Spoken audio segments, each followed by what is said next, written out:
Bienvenidos a la lección número 8 de este curso de redacción académica denominado Escribe tu primer artículo científico sin morir en el intento.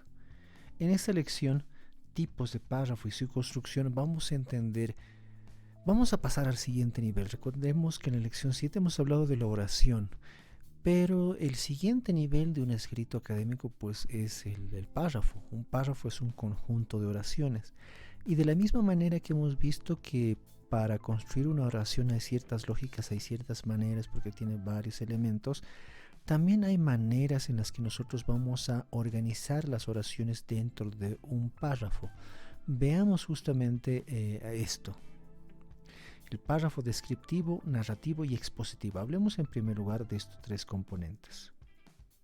El párrafo descriptivo. ¿Qué características tiene el párrafo descriptivo? Es aquel que nos cuenta cómo son las personas, animales, lugares, cosas, situaciones, escenas, paisajes, estados de ánimo, etc. Básicamente lo que procura es que nosotros describamos algo de tal manera que nuestro lector pueda tener una idea de cómo nosotros lo vemos o lo imaginemos. Y entonces aquí este gráfico lo ejemplifica bien. Nosotros vemos algo en la realidad, hacemos un retrato de él y se supone que esta descripción que nosotros hagamos de él, otra persona la va a poder ver, la va a poder analizar y tiene que identificar a la misma persona. Es como una especie, esta comparación nos sirve de esa manera. Es decir, cuando nosotros hacemos una descripción, tenemos que mostrar lo que estamos describiendo de tal manera que nuestro lector también pueda imaginar tal cual nosotros hemos visto esa persona, cosa o fenómeno o situación, ¿no? Es decir, es para que nuestro lector pueda comprender cómo nosotros lo estamos viendo también. Criterios de construcción. En primer lugar, lo que tenemos que hacer es observar de manera global lo que vamos a describir. Después encontramos los rasgos más llamativos. ¿Qué es lo más fuerte de aquello que vamos a describir? Para justamente darle más énfasis a eso. Ahora decidimos el orden de la descripción. ¿Por dónde vamos a empezar a describir? ¿Por arriba, por lo más importante, de arriba hacia abajo? ¿Por orden, no sé, por algún otro orden lógico? Tenemos que ver un orden. Además hay que darle vida al escrito. Es decir, tenemos que intentar que lo que nosotros describamos en algún momento pueda cobrar cierta vida, es decir, que el lector lo sienta como vivo, y para eso podemos utilizar recursos lingüísticos como metáforas, imágenes sensoriales o hacer analogías. Ojo, esto no significa que nosotros caigamos en escribir para literatura, no, nuestras descripciones tienen que ser lo más precisas posibles, sin desvirtuar lo académico, de lo cual estamos hablando en todo este curso. También tenemos que procurar ser precisos y objetivos. Si vamos a hacer la descripción de un objeto, de una mesa, por ejemplo, y si le añadimos demasiados elementos subjetivos, demasiados elementos sentimentales, pues no estamos trabajando un escrito académico. Estamos desvirtuándolo y quizás nuestro lector tenga otra idea de lo que nosotros estamos describiendo. Sigamos hablando de estos criterios. Para construir un texto descriptivo tenemos que intentar despersonalizar. Eso significa que tenemos que siempre procurar hablar en tercera persona, escribir en tercera persona y de manera despersonalizada. Por tanto, usamos siempre el modo indicativo. Hablamos también siempre en tiempo presente. Tenemos que utilizar lenguaje en tercera persona, intentar utilizar lenguaje en tercera persona. Y si utilizamos adjetivos, no deben de ser abundantes al nivel que puedan tergiversar la información. O sea, podemos utilizar adjetivos calificativos, por ejemplo, pero no a un nivel que puedan tergiversar lo que nosotros estamos tratando de comunicar. También vamos a utilizar terminologías propias del área.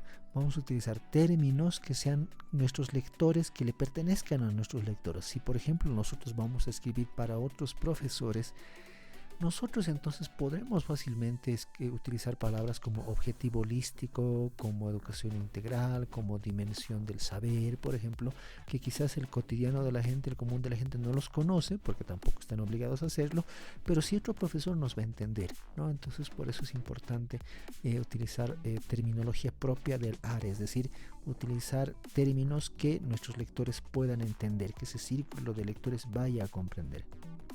Veamos un ejemplo de descripción. Beethoven tenía corta estatura, la cabeza grande y ancha, los cabellos negros y erizados, enmarcando un rostro marcado por la viruela. Tenía la frente ancha, delimitada por espesas cejas. Algunos contemporáneos afirman que era feo, incluso repulsivo, pero muchos advirtieron la animación y la expresión de sus ojos que reflejaban de un modo extraordinario sus sentimientos íntimos. Como vemos, pues esta descripción hace que logremos imaginar cómo era Beethoven. Sigamos. Ahora hablemos del párrafo narrativo. El párrafo narrativo es aquel en el que se relatan acontecimientos que van sucediéndose en el tiempo, ¿no? ¿Cuáles son los criterios de su construcción? Los hechos narrados generalmente se refieren al pasado, no podemos narrar cosas en futuro. En general se refieren al pasado, aunque también en la literatura, en la redacción literaria podemos narrar cosas del futuro, pero en la redacción académica en general narramos hechos del pasado. Se utiliza el pretérito simple o pretérito imperfecto.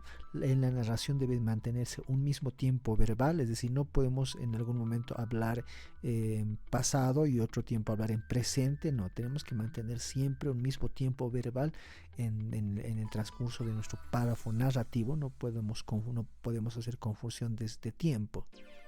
En un ejemplo, el 10 de julio de 1967, Andrés y sus compañeros partieron de La Paz con destino a Santa Cruz, la llanura boliviana, a donde llegaron una semana más tarde.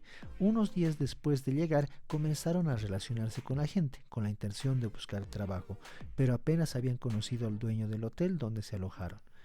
Estamos narrando ahí los acontecimientos que le han pasado a Andrés y sus compañeros. Esto es una narración, ¿no? Dentro de nuestros escritos académicos también podemos encontrar narraciones. Ahora veamos el párrafo expositivo. Es aquel que tiene como propósito comunicar pensamientos. El párrafo expositivo es el que más se utiliza en los escritos científicos, en los artículos académicos, porque precisamente tiene esa cualidad, comunicar pensamientos. ¿Qué criterios tenemos para su construcción? Bueno, pues el párrafo expositivo está constituido por una idea principal. Es una idea principal en torno a la cual giran el resto de ideas que componen ese párrafo. Posee ideas secundarias que apoyan la idea principal. Dentro de ese párrafo hay una oración principal y hay varias oraciones secundarias que apoyan esa idea, esa oración principal. Las ideas secundarias, ¿qué hacen dentro de ese párrafo? Pues amplían, completan o ilustran la idea principal. Aquí tenemos un ejemplo. Hay terapias llamadas de castigo o de reforzamiento que consisten en lo siguiente. Si un niño se orina en la cama, por ejemplo, se observa a qué hora lo hace y el otro día se le despierta antes de esa hora. El niño deja de orinarse, obviamente, pero solo se está atacando el síntoma y no la causa del problema. Es decir, solo se trata de corregir lo que pasa sin preguntar por qué sucede. Como puedes notar, en este párrafo estamos explicando la raíz de un problema. Estamos explicando que estas terapias para solucionarlo, cómo un niño se orina, porque un niño se orina, en realidad no necesariamente funciona el hecho de simplemente de despertarlo temprano, sino que tenemos que ver el problema de raíz. Pues este párrafo lo que está haciendo es explicar ese problema. Eso es importante en un párrafo explicativo, ¿no? Positivo. Eso es importante en un párrafo positivo. Explicamos un problema. Estos son los párrafos más comunes en los escritos académicos. Ojo, entonces eso tenemos que tenerlo muy en cuenta. Lo que no significa que no podamos utilizar los otros tipos de párrafos. En un escrito académico utilizamos distintos tipos de párrafos, pero como lo vimos en las primeras lecciones, todos esos párrafos tienen que estar armados de tal manera que puedan defender una tesis. ¿Cómo se construyen párrafos? Y eso es importante de saber porque a veces tenemos muchas ideas o queremos que estamos por escribir un párrafo y no sabemos por dónde empezar. Entonces existen algunas estrategias muy fáciles para empezar a construir párrafos. La primera noción para construir un párrafo es a partir de enumeración. ¿Qué son los párrafos a partir de enumeración? Pues muestran elementos organizados a partir de una oración organizadora, es decir, que hay una oración principal, la vamos a llamar nosotros organizadora, en torno a la cual el resto de oraciones pues se giran en torno a esa oración, se organizan a partir de esa oración. Su estructura es analítica, utiliza conectores, los conectores usuales son en primer lugar, en segundo lugar, finalmente, después, luego, por una parte, por otra parte, asimismo también, en fin. o entre otros. Los segmentos dentro de este párrafo deberían tener simetría, es decir, eso significa que no es recomendable que no existan oraciones más grandes, notoriamente más grandes que otras oraciones. Veamos un ejemplo. En el continente americano hay varios ecosistemas, la selva, donde se registran precipitaciones fluviales de hasta 4.500 metros cúbicos anuales y una temperatura media de 25 grados centígrados, el bosque con lluvias que bordean los 1.000 metros cúbicos por año y una temperatura media de 23 grados centígrados, y el desierto donde no se alcanzan 250 metros cúbicos y hay un calor promedio de 30 grados centígrados. Entonces vemos aquí que esta es la idea organizadora, y de esta están dependiendo estas otras ideas, es decir, estas otras ideas están naciendo de esta misma. Esta es la idea organizadora, esta simplemente lo que están haciendo es extender esta idea principal, las están enumerando. Estamos enumerando. Ahora veamos la oración, una construcción a partir de secuencia. Un párrafo construido a partir de secuencia. Pues, ¿qué es esto? Es una variante del numerativo, es una variante de lo que acabamos de ver. Presenta uno por uno los elementos temáticos en sucesión, expone indicaciones o instrucciones, posee frase organizadora y luego el resto de segmentos en un orden secuencial. Debe evitarse cambios arbitrarios en el verbo. Pero para comprender esto, veamos el ejemplo, es que es más fácil ahí. Existe una manera precisa de ensamblar la pulidora de pisos. Inicie colocando el tubo de la parte inferior a la entrada de la base del motor y sujételo con los tornillos de 2.5 pulgadas. Enseguida, ensamble el tubo de manija y asegúrela con los tornillos. Es importante que después de eso inserte el interruptor en el tubo ejerciendo presión hasta oír que encaje en la base. Finalmente, conecte la manguera en el orificio localizado en la parte trasera de la unidad. ¿Qué estamos notando aquí? Que el párrafo a partir de secuencia nos muestra una especie de instrucciones, ¿no? También hay una frase organizadora que es esta, que es la primera, y lo que hace después es darle las indicaciones, el resto de oraciones como que hacen las indicaciones que está mandando esto. Existe una manera precisa de ensamblar la pulidora. Entonces todas estas están dando esa manera precisa en la que se ensambla. Es otra manera de construir párrafos. Construcción a partir de conceptualización. Contiene una primera oración que posee el concepto, es decir, hay una oración que tiene la idea principal, el concepto principal, y es el que después se va a desarrollar. Usualmente el concepto que se define va entre comillas. El resto de oraciones continúa ampliando conceptualmente la oración principal, es decir, amplía el concepto que está en la oración principal. Es necesario evitar contradicciones. No vaya a ser que nuestra oración principal esté un concepto, una definición, que todas las oraciones vayan apoyando esa definición, pero que de la nada surja una oración dentro de ese párrafo que le dé la contra a lo que se venía diciendo en las otras oraciones. Hay que procurar utilizar las mismas palabras también. Veamos un ejemplo.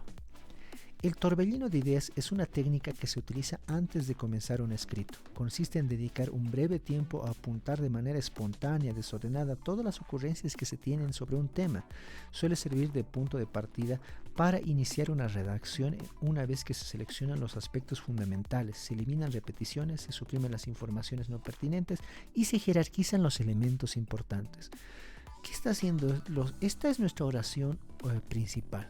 Y el concepto que se está intentando demostrar, del cual hablar en este párrafo, es este torbellino de ideas, que como decía la regla, pues está entre comillas. Eso está en la oración principal, el concepto está entre comillas, y lo que hacen el resto de oraciones es seguir ampliando conceptualmente esto, lo que es un torbellino de ideas. Entonces también es otra manera de construir párrafos. También existe la construcción de párrafos a partir de la comparación. Hay un párrafo en el cual pues vamos comparando dos elementos dentro de ese párrafo. Se desarrolla a partir del contraste de dos elementos temáticos que pueden ser incluso contrarios. Se describe cada elemento marcando la diferencia con el otro. Tenemos que decir que en este párrafo hacer notar que las ideas que estamos comparando son diferentes. Los conectores usuales son por un lado, por otro, por el contrario, en contraste, en cambio. Puede hacerse un desarrollo en bloque o desarrollo contrapuesto. Veamos cómo se desarrolla en bloque o si es un desarrollo contrapuesto para los párrafos de comparación. Párrafo de comparación desarrollado en bloque. Veamos, Salvador Dalí era un pintor controvertido que ha suscitado opiniones muy diversas. Para sus admiradores es un genio de la pintura, creó un arte revolucionario y profundamente experimental y se mantuvo permanentemente innovador. En cambio, para sus detractores es un pintor academicista que prostituyó su arte por dinero y que resulta monótono porque reiteró temas y formas durante casi toda su vida. Entonces vemos aquí, identificamos dos posiciones muy diferentes. Desde aquí hasta aquí, pues son de gente que son ideas que van a apoyar, más bien que hablan cosas a favor de Salvador Dalí.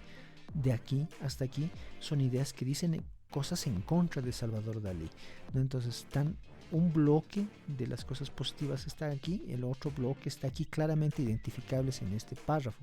Están ahí también estas palabras en negrita que son las que nos ayudan para identificar si está a favor o en contra las ideas que se manifiestan en ese bloque. También existen en los párrafos de comparación, existe también el desarrollo contrapuesto. Leámoslo, veámoslo y luego lo vamos a entender. Salvador Dalí era un pintor controvertido que ha suscitado opiniones muy diversas. Para sus admiradores es un genio de la pintura, mientras que para sus detractores es un pintor academicista. Sus defensores opinan que creó un arte revolucionario. En cambio, sus críticos lo acusan de haber prostituido la pintura por intereses económicos. Quienes lo aprecian elogian que se mantuvo permanentemente innovador. Por el contrario, quienes lo atacan argumentan que es reiterativo y monótono. ¿Cuál es la diferencia? Si te has dado cuenta, en este párrafo de comparación de desarrollo contrapuesto no hay un bloque que sea como que a favor de Salvador Dalí y el otro bloque que es en contra de Salvador Dalí, sino que están aquí a favor, aquí en contra, aquí a favor, aquí en contra, aquí a favor y aquí en contra. Entonces ese es el desarrollo contrapuesto, que también nos sirve como técnica para construir un párrafo. Ahora veamos otra técnica también, la construcción del párrafo a partir del enunciado solución. Inicialmente en este párrafo las primeras oraciones pueden plantear un conflicto que después va a estar seguidos por oraciones que planteen su solución. ¿Qué más? Aporta datos para la solución del problema. Dichas soluciones sirven para prevenir y remediar. Muestra claramente la relación causa-efecto. Comprendamos esto con un ejemplo. El mes de diciembre se incrementa el número de personas que padecen males gastrointestinales, pues en esta época se está más expuesto al consumo no controlado de alimentos y bebidas debido a las fiestas, cenas, etc.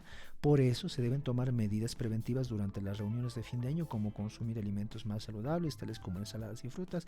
Asimismo, conviene abstenerse de probar alimentos entre comidas y hacer ejercicios. Quiero que te des cuenta de esto. En esta primera parte del párrafo lo que está haciendo es plantear el problema y en esta segunda parte del párrafo lo que está haciendo es mostrar la solución. Entonces también es una manera de construir una oración dentro de este tipo de construcción que es enunciado-solución. Enunciado-solución. Construcción a partir de causa y efecto. Hay párrafos que también pueden construirse de esa manera. Enuncia una situación y luego la causa que lo provocó. Generalmente profundiza los efectos derivados de la situación. Los conectores usados generalmente son a causa de, debido a, por eso, porque, pues, ya que, por esa razón, luego, además, después, consecuentemente, en consecuencia. Y además en esto debemos tomar en cuenta que debemos velar siempre por la relación lógica entre causa y efecto. Veamos un ejemplo. Hoy los países de la Unión Europea sufren grave problema de la disminución de los índices de natalidad debido a, por una parte, una crisis de fecundidad en las nuevas parejas por el uso de anticonceptivos. Por otra parte, la mejora en el nivel educativo entre la población femenina que ha modificado el deseo de procrear, pues las mujeres prefieren triunfar profesionalmente antes de ser madres. Fíjense, entonces nos está diciendo que esto, el hecho de que en Europa que se hayan disminuido los índices de natalidad es provocado por esto y por esto. Entonces también es otra manera de construir párrafos. Hasta aquí, nuevamente, quiero que nos hagamos conscientes, igual que cuando hablábamos de la oración en la lección pasada les decía que era vital que nos hagamos conscientes de cómo construimos una oración. En esta lección 8 quiero que también nos hagamos conscientes de qué manera se construyen los párrafos, lógicas con las cuales se construyen los párrafos. Básicamente, una un párrafo es un conjunto de oraciones, pero cada una de estas oraciones dentro de ese párrafo pues cumplen funciones determinadas, están ahí por algo. Entonces de nosotros depende que armemos buenos párrafos a partir de oraciones. Será hasta la lección número 9. Nos vemos.